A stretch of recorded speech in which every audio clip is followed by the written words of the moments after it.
Hi everyone, welcome. We're down here checking in on our recently buddied up worm bins that are 90 days of age and 47 days of age. So the older one got fed 3 more times than the younger one. 7 feedings and 4 feedings so far.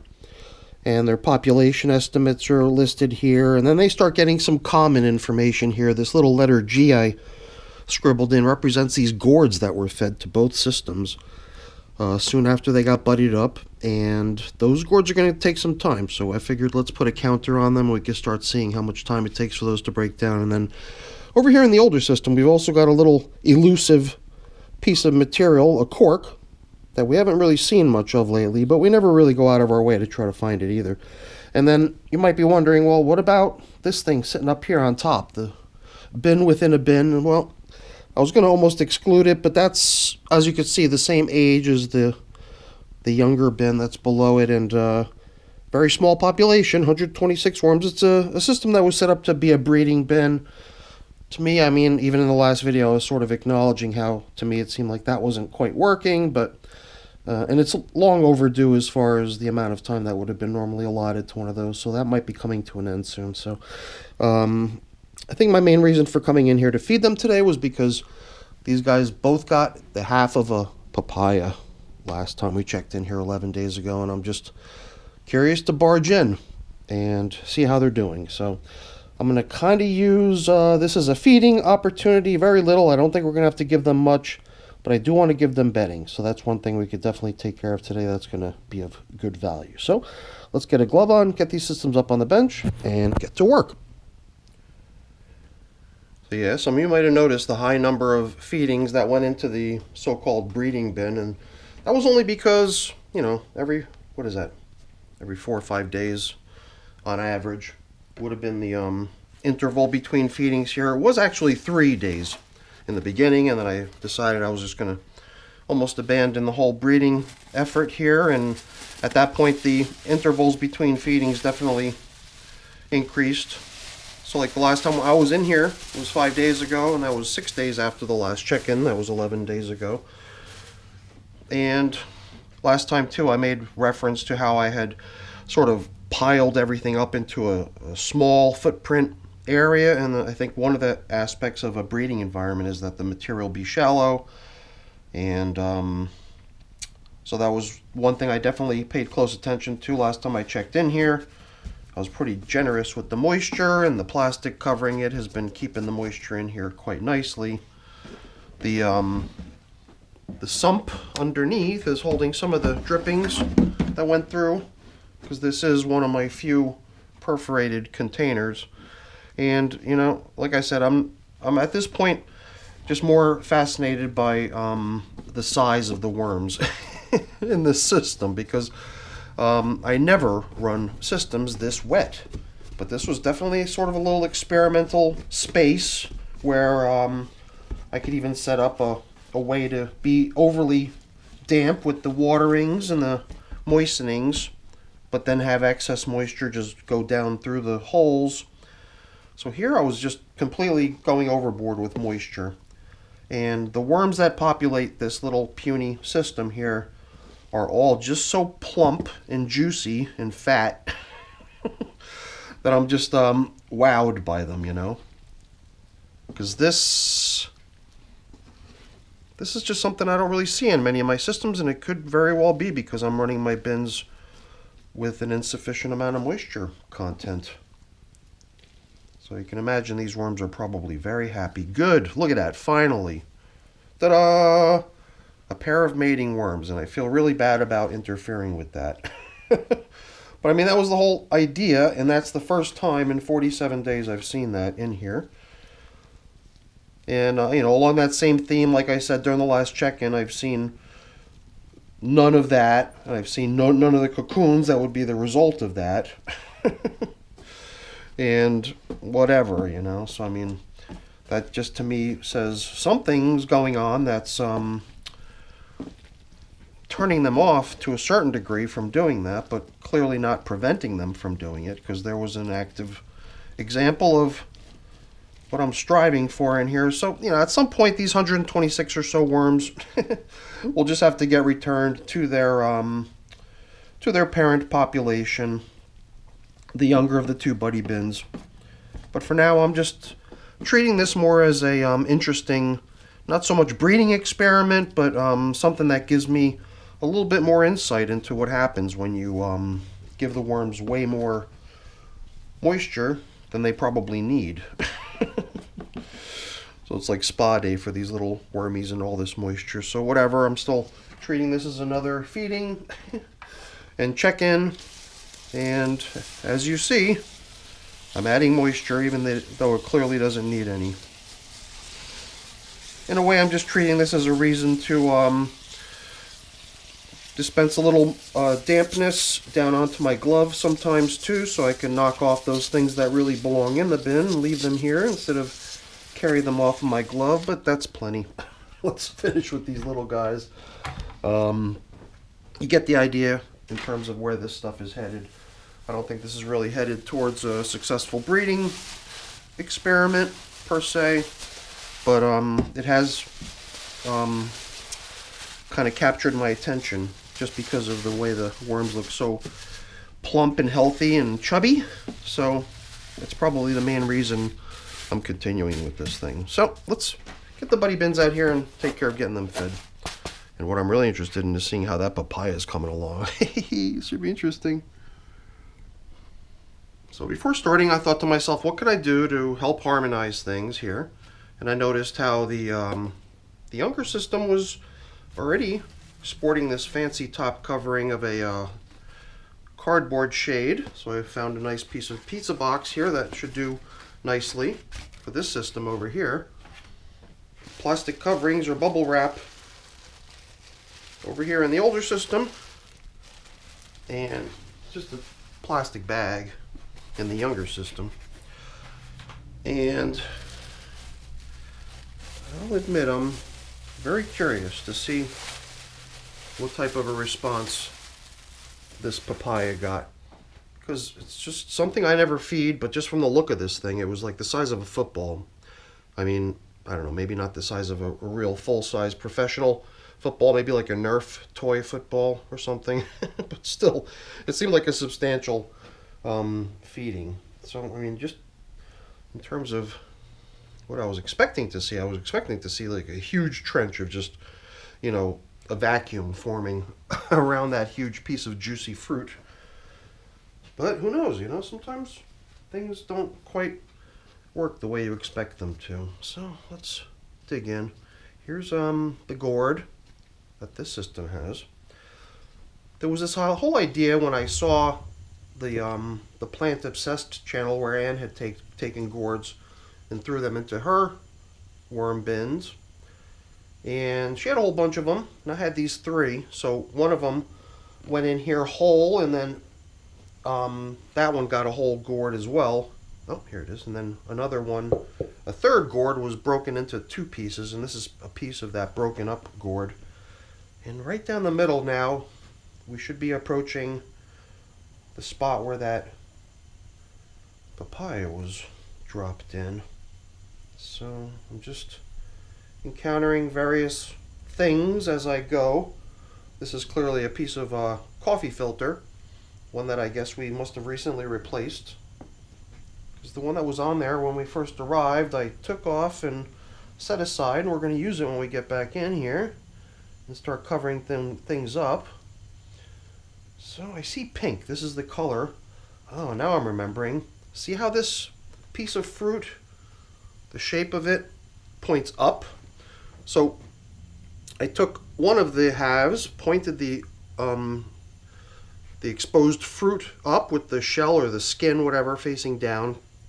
And in the other system, I oriented it the other way, just so we could see what kind of a difference we notice. So clearly on the top, all of this stuff is all just nothing but castings. So worms coming in to the top of this thing to feast on this delicious, juicy fruit. And I guess as they just come and go, they're leaving all their castings, because I guess whatever it is that was piled on top of this piece of fruit like bedding or anything else just got turned into castings at this point, just from a tremendous amount of worm traffic all over this thing. And they're definitely working it down, because this thing was way bigger than this from what I remember. But there's a good bit of leftovers, and that's part of the reason I figured if we do feed them today, it's going to be a minor feeding. I don't want to overload the system with unnecessary food. Alright, that's enough of that for these little guys. There's really nowhere for them to go, I assume. I assume this is just pure worms here. Yeah. So they have nothing to burrow into other than kind of displacing one of their buddies that's beneath them to try to get out of the lights. Exposing other guys that want to do the same. So let's give them a little shielding from the bright lights overhead. We'll return all these leftovers into the feeding zone in a moment. Let's just continue our excavation really quick through it to see what else we see. Wow, holy cow. So, yeah. The one thing you'll recall from the information board was just the high number of worms that occupy these bins, right? So you already know what's going on as far as high worm populations in these systems. So there too, lots and lots of wormies hanging out and enjoying the delicious meal we gave them from last time. I mean, that coffee, the dusting of coffee and worm chow I'm going to give them today is not going to compare in any way to that incredible feast that they're working on right now. But still, I'll be recording it as a feeding in my spreadsheet.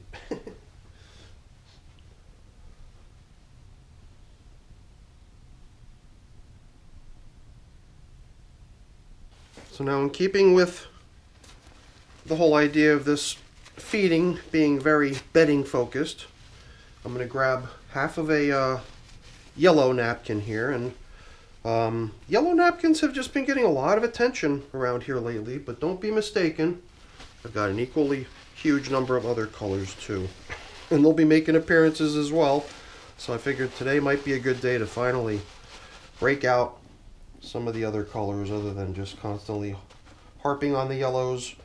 So I'm still gonna have to continue planting these gourd pieces in such a way that they remain submerged. I don't have to, that's just the way I want to do it, that's my preference. And these little wormies were lucky, they didn't get too interrupted. They could just keep continuing to go about their business, working that thing down over there. And like I said, this feeding is almost like a formality. So a little dusting of coffee, a little dusting of worm chow, and just as an extra bonus, a little tiny bit of grit as well will accompany this relatively bedding rich feast that they're partaking in. So I don't know, what do you guys think in terms of just the approach to feeding today? It did seem like the sensible way to play it, considering that there are still a good many leftovers, and that the priority here at the present time does seem to be more about making sure they've got adequate bedding. Because I mean, look at that, just going through that outer edge there, there's like hardly anything other than castings. There's clearly other things other than castings. But yeah, these systems being under 100 days of age, I mean, geez, the younger system's under 50 days of age, 47 and 90 days of age. They're just coming along tremendously in terms of the number of castings piling up.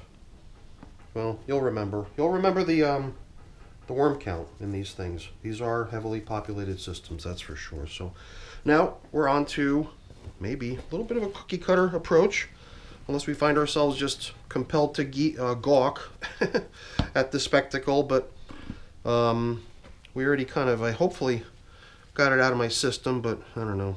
Sometimes it's just, I don't know, you can't resist. Can't resist going crazy about the wormies. So here we go, look at that.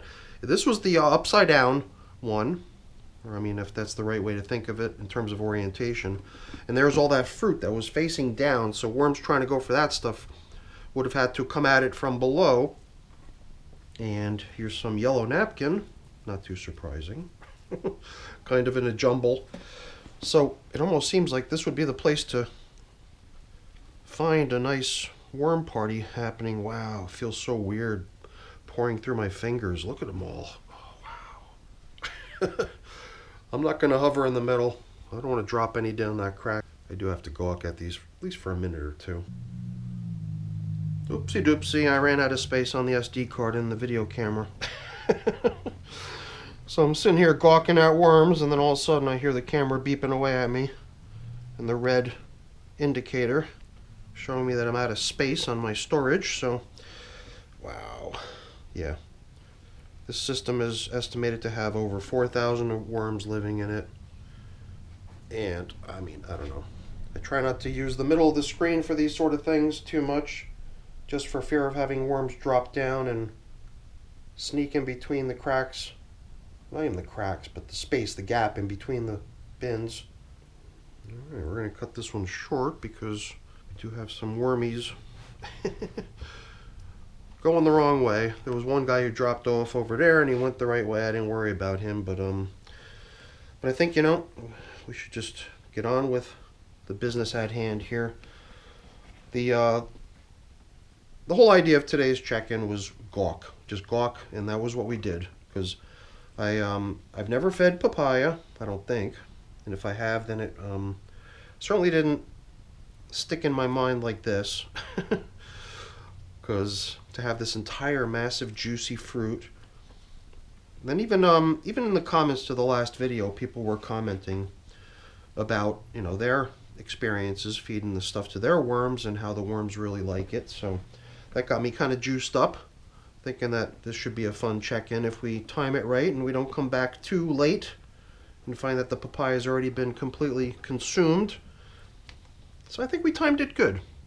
And even here, I would almost say that by the next time we come back in, there's, I don't know, there might be a chance that we might find some leftovers of that thing. It's pretty big. All right, let's get some bedding for this system and we'll be done.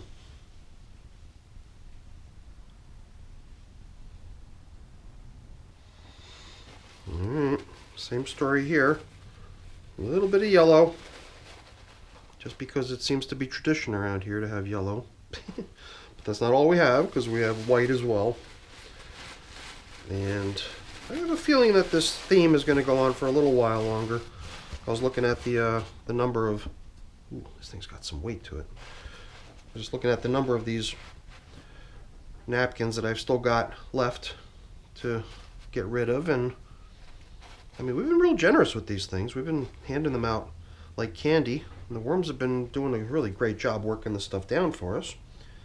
But I think they'll still be in plentiful supply for a few more weeks. Oops, almost forgot. Almost forgot what we came here for. And I think almost because it's almost like just symbolic to be feeding, because it certainly doesn't seem necessary. But yeah, like I said, we came in here to gawk and see the worms going crazy over something that was expected to be a popular item, and it turned out to be exactly that, which was awesome.